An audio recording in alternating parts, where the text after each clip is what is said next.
have been trying to incorporate a little bit more steps into my day, mainly because I'm in a studio and it's not exactly a very active form of work.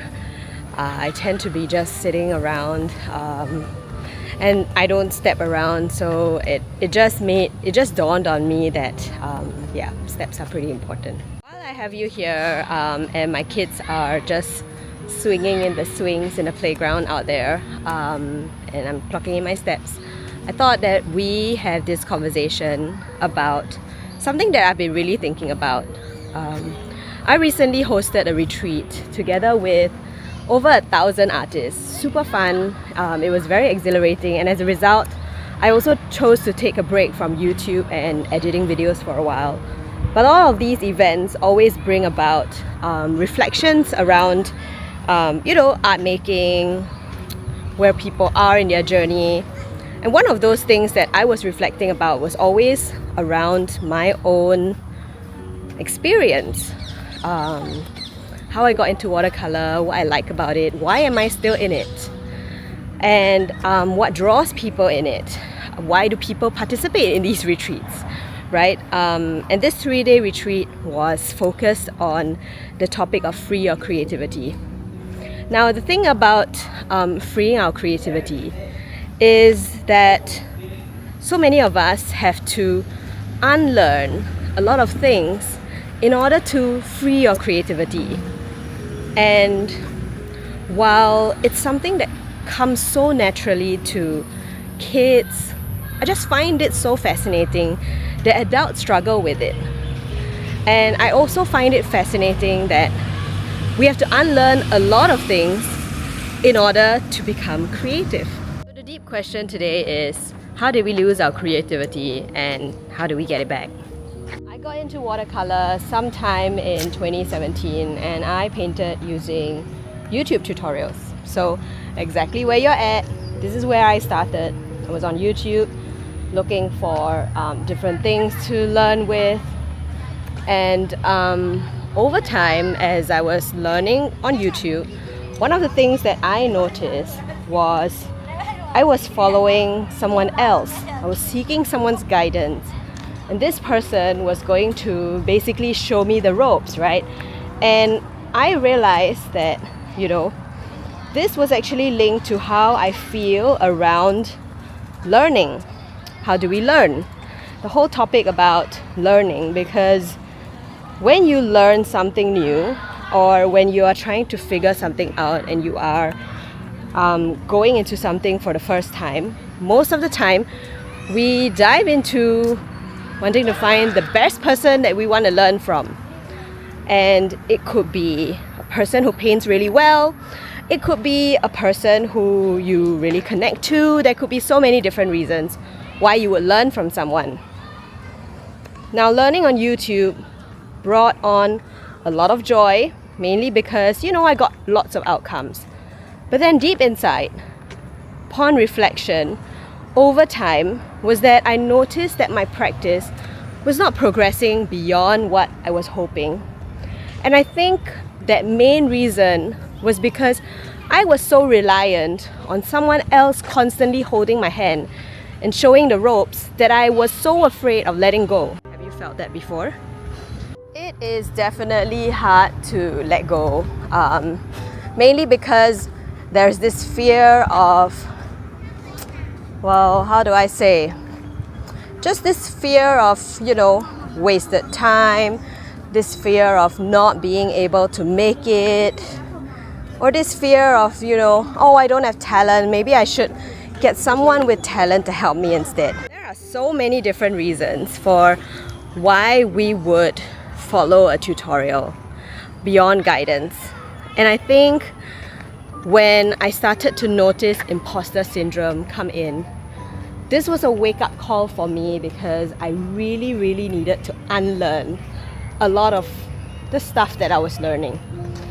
And I realized that I wasn't just learning watercolor, I was learning to become dependent on it. And that was the struggle that I was facing. Let's check how many steps we have clocked in right now.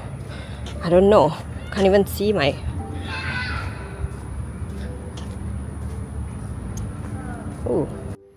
embarked on this new journey of unlearning. And what I did was that I did something very drastic. From wanting to get a tutorial before I start painting to fully not even using any tutorials at all and just trying to paint from reference. I told myself that I could do it, and I told myself that there was only one way to do it, and that was to actually give it a go. The thing that I realized that I had to unlearn was the need to have someone teach me the steps and the formula, or what to do, or how to do things, or what to do next.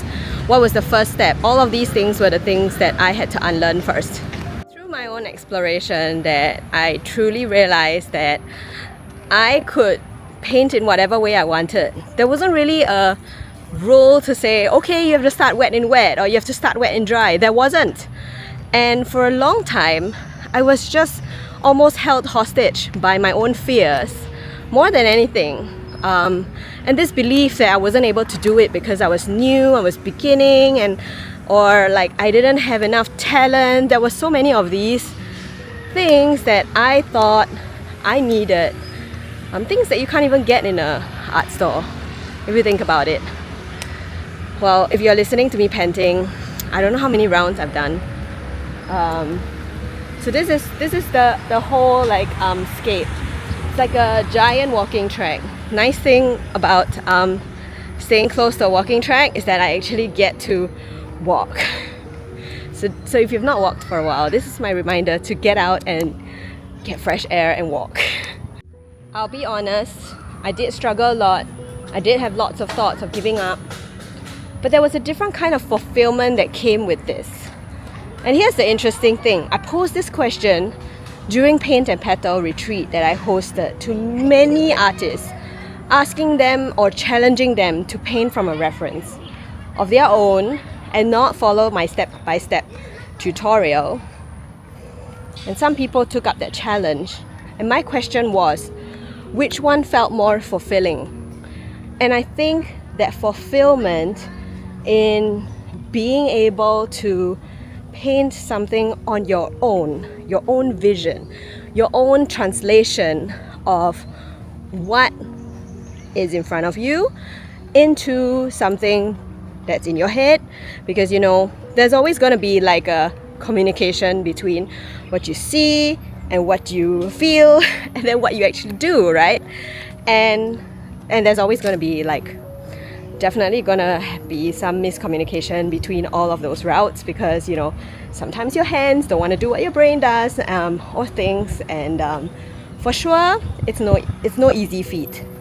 But that level of fulfillment that I feel about painting something from nothing, getting that courage to unlearn and to also just go for it, is so much more, and it's almost addictive, especially when something clicks. So in today's video, I'm going to be bringing you into a sketchbook painting that I did. I'm going to be doing a flip through of the reference just to share with you how it looks and how I'm translating it into my own. I think it's important for you to see that lots of us are going to see things differently, and I think that's what makes everyone unique, and that's what really freeing your creativity means to me. So I hope you enjoyed this conversation. It was really fun having you on my walk, and I cannot wait to do another walk with you again.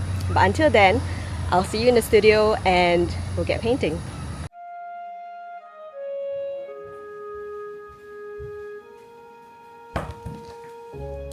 So here's the reference that I was sharing with you about.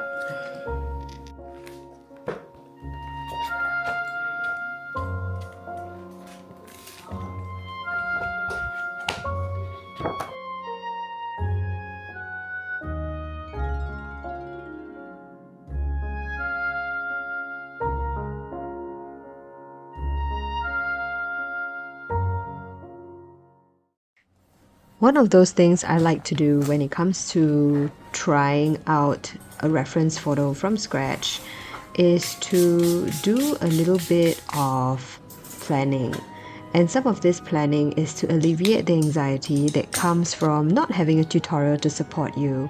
So, how I plan through my process is to ensure that the reference photo that I've picked is something that has good amount of contrast, it is really easy shapes, and it's very easy to define and see. From there, I would then select brushes that I love to use, and in this case, I'm using a square brush. The square brush has been something that I tend to lean towards. In fact, it was the start of my unlearning journey when I was using a square brush. It really helped me to discover that I really love the geometric types of look that comes with the edges that this brush makes.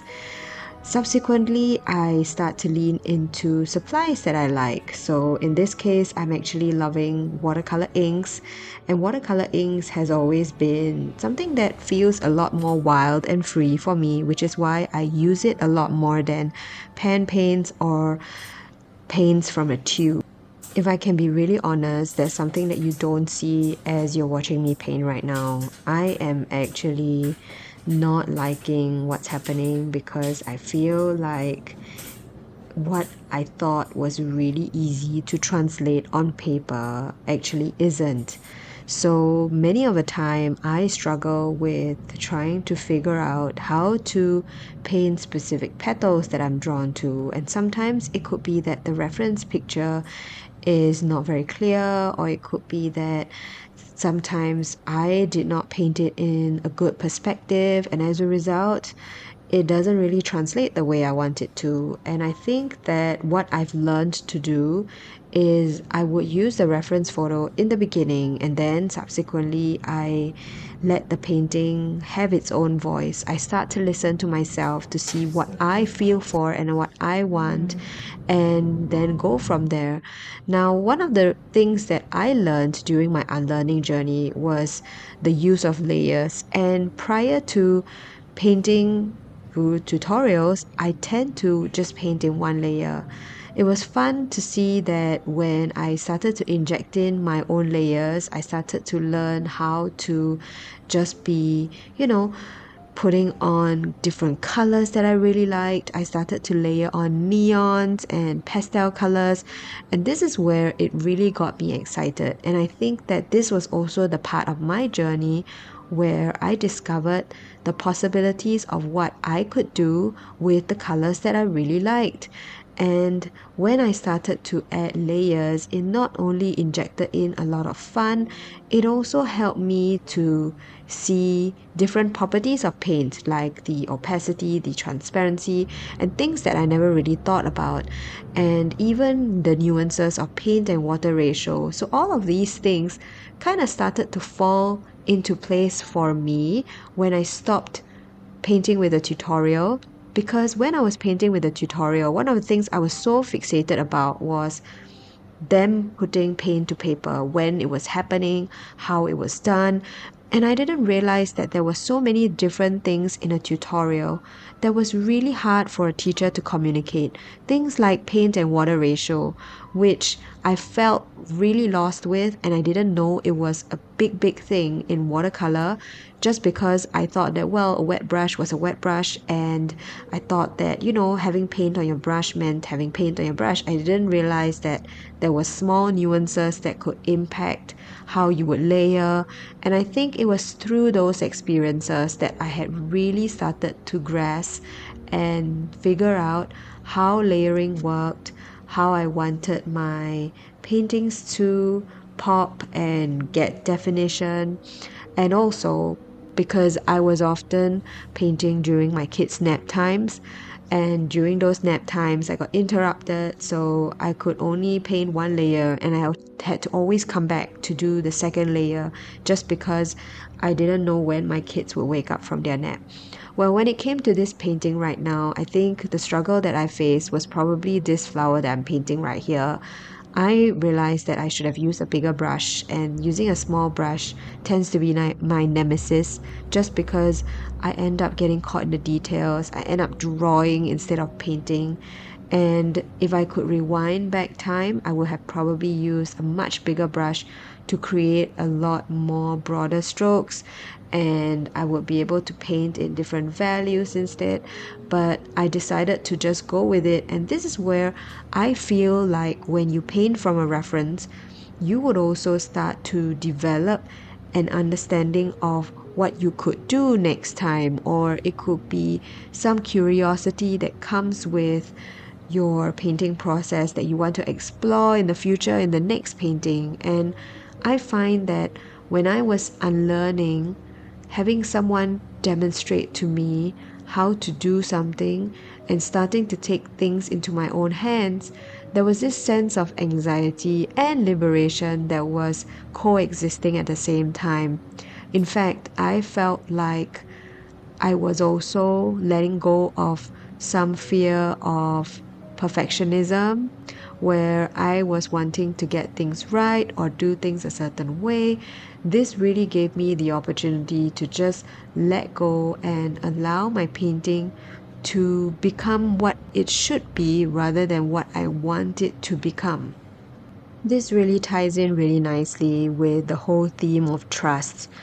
And when we don't trust ourselves, we don't trust our ability, and we don't trust the things that we could do, and we keep feeling this feeling of not a good enoughness, I suppose it will translate and it will become a reflection on our art, because we end up controlling the paint a lot more, or we end up limiting how much water we want to have on the paper, and we end up, doing all kinds of things like overworking in an attempt to control the painting.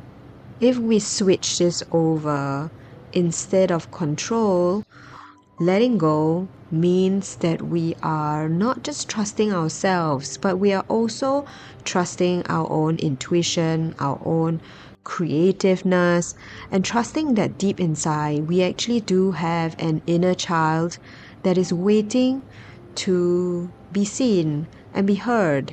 And so many of the time, I did not realize this until far later into my journey, that every time I watched a YouTube tutorial to help me to paint, not only was I learning to not listen to what I needed or what I knew, but I was relying a lot on what was outside myself instead of what's within me. And I think when we think about the concept of freeing your creativity, this really is about learning to free your inner child and allowing the inner child who, is creative, is impulsive, is wild, and is really curious about exploring different mediums. And this is where I think sometimes allowing myself to have moments where instead of sitting down and painting a painting like this, where I have a reference in front of me, sometimes I also enjoy just splashing paint on paper,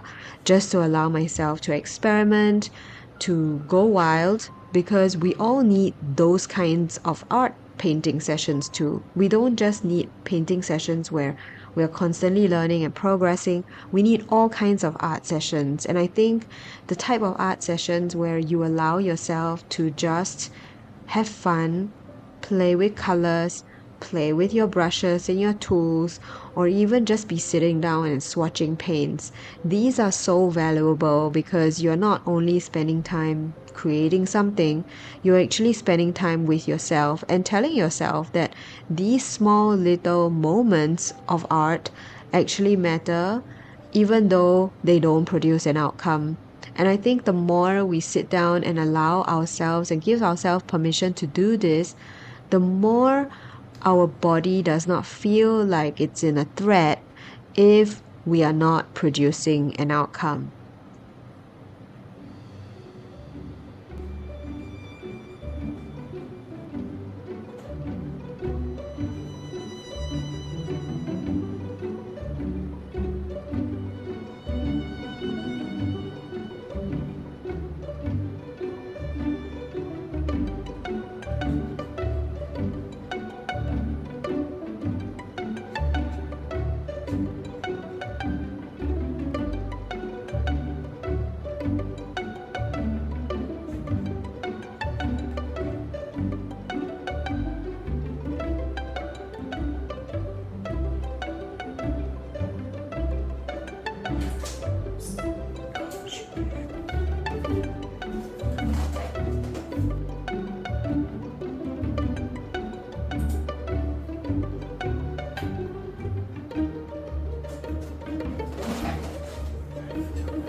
I had a lot of fun doing this painting, but I have to say that at the end, when I was reflecting on this piece, while it turned out like what I never thought it would, I felt like I wished many things about it. I wished it was looser. I wish that I had used more colors.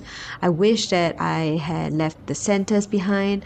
But then, after hindsight, and I start to reflect on the process, and I start to think how far I've come and where I am today, where I have now learned to trust myself a lot more and also be sharing with you about this experience on YouTube is such a huge milestone. So for that, if you've come this far into the video, thank you so much for joining me, and I cannot wait to hear what your thoughts are with regard to this topic. And I hope that this also has not ended up making you feel bad about your journey if you are relying on YouTube videos. I am not saying that it is a bad thing, but I'm just sharing with you what my experience is because I believe that everyone would go through different phases in learning, and maybe in the beginning phases, you do need that hand holding. And until then, I cannot wait to see you again next week.